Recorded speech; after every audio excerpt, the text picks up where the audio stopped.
Hi everyone, it's Shari here today, and it's that time of year when I want to make a camping themed card. So today I'm going to be making this center picture window card using the Love You S'more set and the Upon a Star set. So I'm going to be using the fire and the s'mores and the sentiment from Love You S'more, and I'm going to use the critters from Upon a Star. So I'm going to use my MISTI and some white cardstock. And I'm also going to use the jet black ink because I'm going to do some Copic coloring. Now you're going to see me stamp out the fire, but I actually changed it up a little bit because I didn't like the really dark black lines, so I wanted something a little softer. So you'll see that here in just a little bit. So I've got my two little foxes there. I've got the moon. I forgot to say I was going to use the moon. Always got to have a moon in a night sky. And then I have the biggest part of the fire flames. So then I'm just going to layer in the smaller pieces that stack inside that fire. I'm going to line it up at the bottom, and then I'll just stamp those inside each other. So this is going to become like a one-layered fire. Because in the end, I'm going to fold this in half, so I don't want to use all those die-cut pieces. But like I said before, I actually changed the fire up a little bit anyway. But you can see the stamping a lot better in the black ink than you can when I use the really light ink later. So that's sort of why I kept this in here, so you can see it. And then finally, I'm going to use that tiny little flame, and that's the center.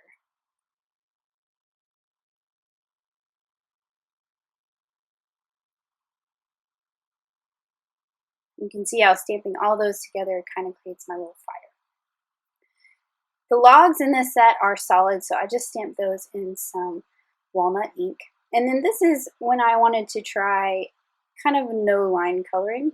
So I'm stamping this in antique linen distress ink.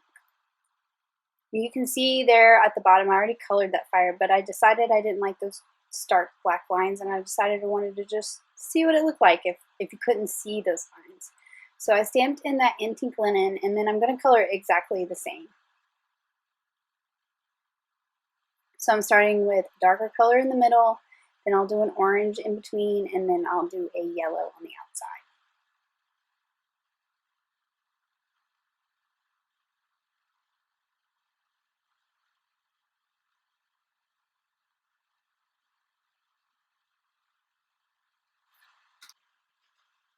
So I went ahead and did the yellow first, and then I feel like I can fill in the orange and sort of blend the lines and blur them a little bit. But I liked how that turned out, and that's actually the fire I ended up going with. Now I'm going to color my foxes, and I'm actually going with a very dark orange color first. Usually I start with my lightest color and then get darker, but I always feel like I have such a heavy hand, so I decided to try something a little different this time. And I started with a darker orangey brown. Now I've got a darker, very orange color I'm going over it with, and then I'll go in with my lightest. And I'm just kind of pulling those darker colors out into the light.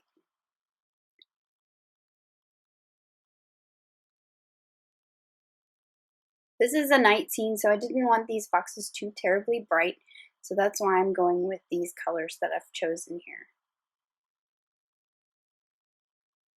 You can see I already colored the moon there. It was just some basic coloring, and then I went in with slightly darker yellow and did a little spots, kind of like the craters on the moon.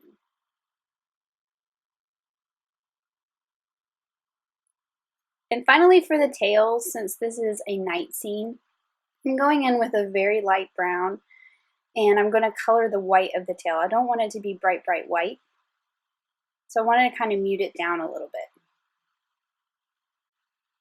So now that I've got all my pieces colored, I'll just use the coordinating dies to cut all of those out. I'll just use that other fire for another project later. So for my card base and my ink blending, I'm going to use Bristol paper just for something a little different.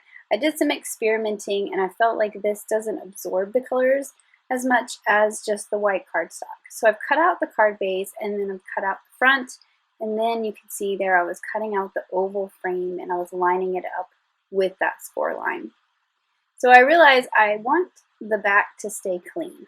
I actually ended up covering it up, but I wasn't sure at this point. So I am covering it up with some full sticky Post-it notes so that the back of this card will stay white. And then I'm going in with Distress Oxides. This is Wilted Violet. I also have Mermaid Lagoon there and Blueprint Sketch. And I'm just adding that to the Bristol.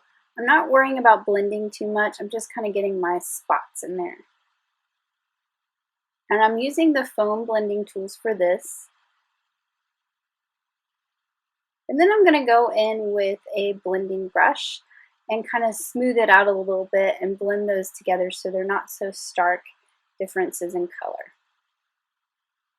And I'm using the same brush for all the colors, and that I feel like that actually helps them blend a little better. And since these are oxides, they sort of sit on top of each other versus mixing. And then you can just get any excess off on the scrap sheet paper, which is what I did on that little oval there. You can see I add in more of the purple and pull those blues, and it takes that red brightness of the purple out and makes it look more like a night sky.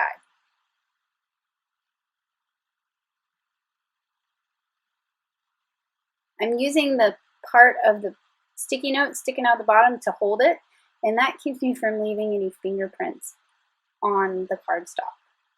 So now I've just got some clean water.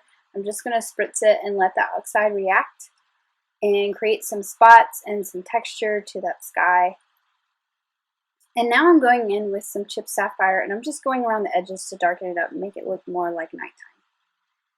I like doing this after I've done the spots, because then you can kind of cover up the spots and it sort of frames it a little bit with that dark ink.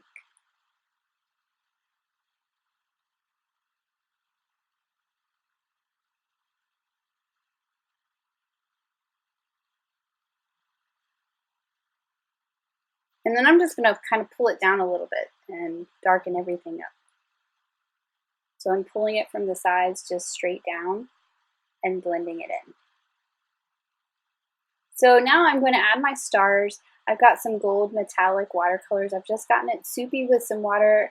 I'm just going to pick up some of that watercolor and I'm just going to tap my brush. And I like using at least 2 different colors. I think it adds some nice depth to the background.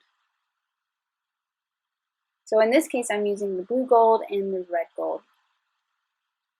So I'll just pick up that paint and then I just tap it with my finger, which you can't really see. There you go.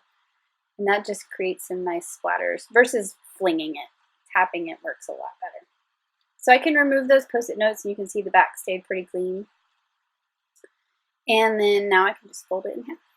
So I didn't fold it before because a lot of times when you put the fold in there, it catches the ink a lot more, and I didn't want to have a dark crease in the middle. So that's why I inked it before I folded on my score lines. So now I'm going to do the exact same thing with the frame part that I cut, because I want it to look like a sky all the way, not like they're looking through a frame of a different kind. I want it to look like they're outside. So I'm doing the exact same thing I did on the background, taking the exact same 3 colors and just blending it till it looks the way I want it to look. And then I'll add the gold speckles when I'm done. I'm adding that chipped sapphire just to darken up the edges a little bit so it matches. And I don't need to worry about the bottom. You can see I'm inking it here, but I actually am going to cover it up with some grass.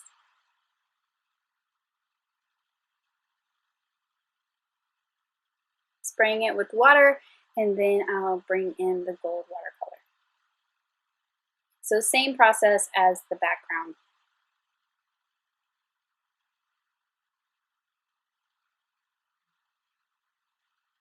And you can heat set that if you're impatient. So I measured this and it was 3 1/4 on each side of the card. And then the front panel is a little less than 3 1/4. But I cut that piece of Noble Fir Cardstock there to be 3 1/4 wide. And I'm going to use this to cut some grass out of. So I've got one of the Grassy border dies. And I'm just cutting some grassy borders for my card. So you can see I've already cut 2 pieces for those 2 side panels. And then on the one in the center, I wanted the dip down to kind of mimic the oval opening so that I didn't cover up too much of it. And then I'm actually going in with that same chipped sapphire and just darkening the edges a little bit. I actually tried out some of the greens, and this one actually looked the best. Black soot was a little too dark. The greens kind of stood out more because they're pigmented and they sit on top. So the chip sapphire actually gave it kind of the shadow that I wanted. So now I can fold this piece in the middle. This is going to go across the front. And I can just glue it to the front of that frame piece.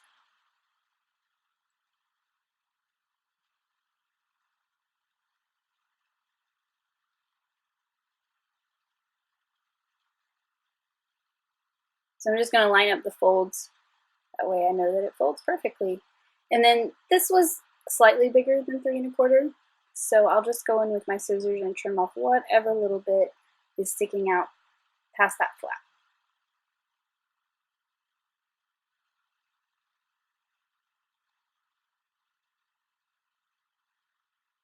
So now I can do the same for the 2 sides.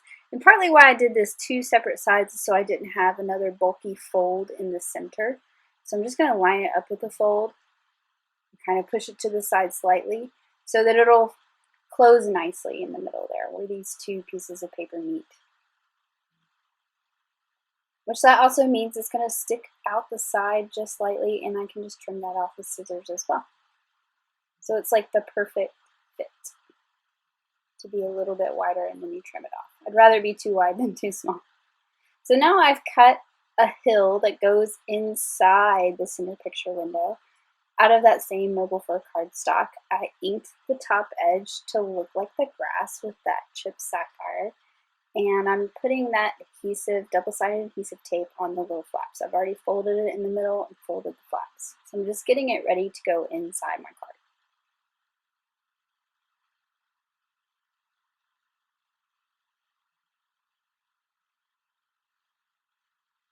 So I'm just cutting off the excess with my scissors.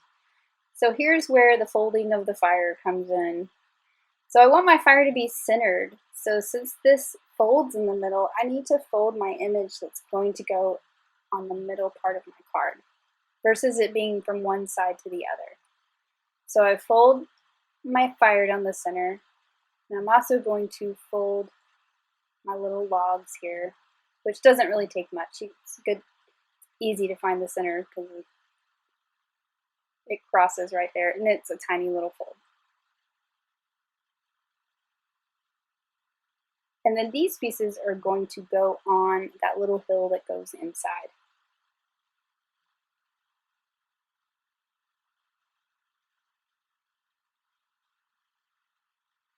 So I'm just going to use my liquid glue and put the logs on first. And I'm just going to line up the fold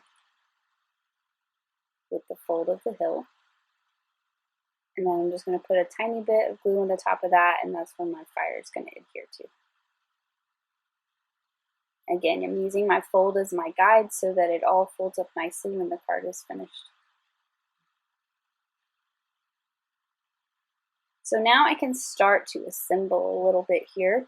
So I'm going to go ahead and put this in just only on one side. I'm lining up the folds of the fire and everything I've done here with the fold of the card in the background. And I'm just going to adhere down the right side. And I'll do the left side here in a minute. I'm going to do the same thing with the window that goes on the front. So I'm just going to pull off the adhesive on the right side. Again, line up all those folds in the center. And just tuck that right flap in and make sure it's adhered down.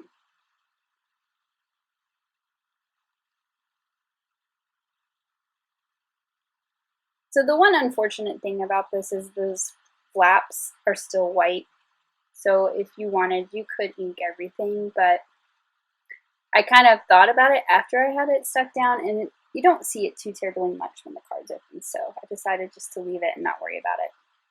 So I've put the moon in there, so it'll be inside the frame, kind of hidden. You gotta look for it when you open the card.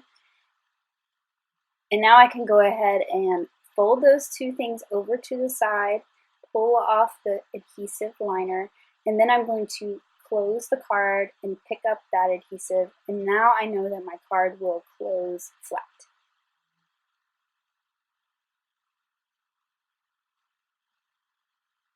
just like that. It's pretty cool looking. So I used that little tree, and I just used the die. I didn't use the stamp, and I just cut it out of some black cardstock to make some silhouetted trees. I was going to stamp them, but I realized that my grass was already on there, and I didn't know how to stamp it behind them, and it probably would have been hard to line those up, not knowing where the grass was. So I kind of like this better, just using the black cardstock. But you could do it either way. So I put 2 trees on the right and just 1 tree on the left. And the little tree, this is the bigger of the two, was a little bit too small for this particular grassy border that I used. So now I'm going to add my foxes, and I put them to where their tails meet in the middle because I felt like this framed the fire a little better.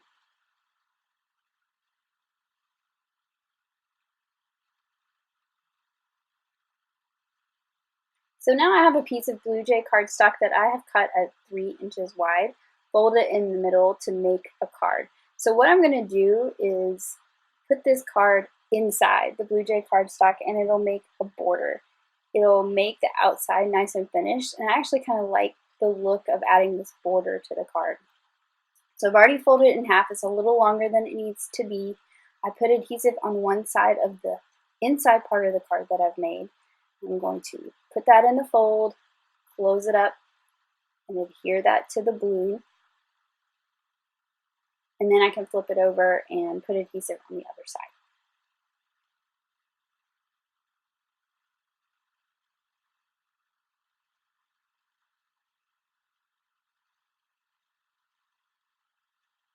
So now that I've got that in there, you can see I've got a lot of extra glue on the edges. I'm just going to put that in my paper trimmer and trim it off to where the border is even all the way around. Sometimes when you measure, if you're dealing with folds, it doesn't always end up even. So I feel like this way, if you make things a little larger and trim it off, you get a nice even edge. So now it kind of has this cool frame around the scene, and it has a nice finished outside. So now I'm going to work on the front of the card, and this is the sentiment that says everything is more fun with you. I'm stamping it in clear ink, and I've got some glow-in-the-dark embossing powder. And this is the front panel, and it is cut from the same Bristol cardstock that I used for the inside. So I'm using that glow-in-the-dark embossing powder, which is going to look whitish. And I'm going to do some embossed resist. So I'm going to heat that up, melt it, and then I'm going to ink over top of it. And that embossing powder, once it's melted, will resist the ink. And then I can just buff it away. So I've done the same thing I did earlier, and I've got a paper towel here, and you can see I'm wiping the ink off of that embossing and brightening it up.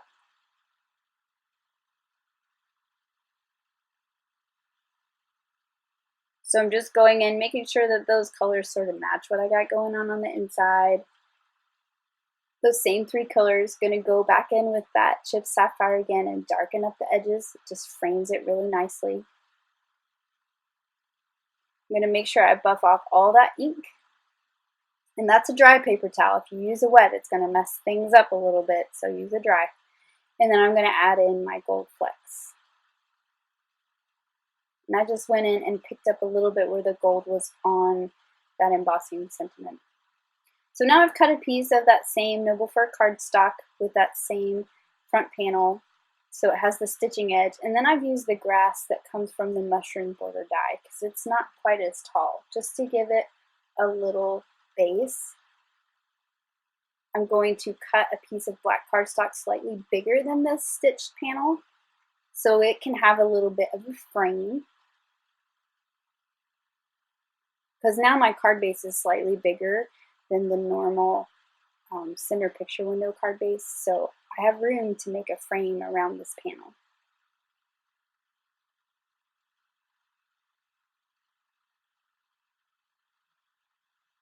So now I can add my grass, and I didn't ink the grass on the front because it's so skinny. I thought that it would end up all being dark, so I just left it as is. I'm going to glue that along the bottom.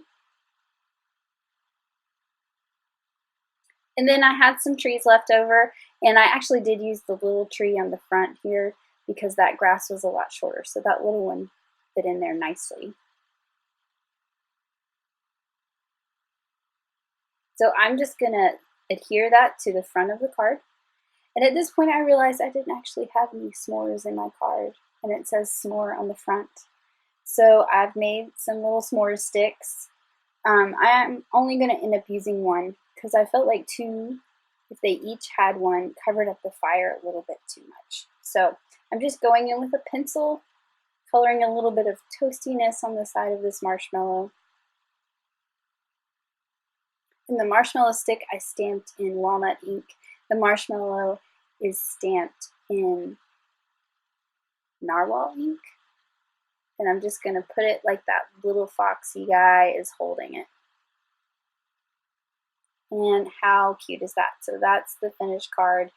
Got my s'more in there so that the front sentiment makes a little bit more sense. And here's my camping card for this year. I just love making a night sky.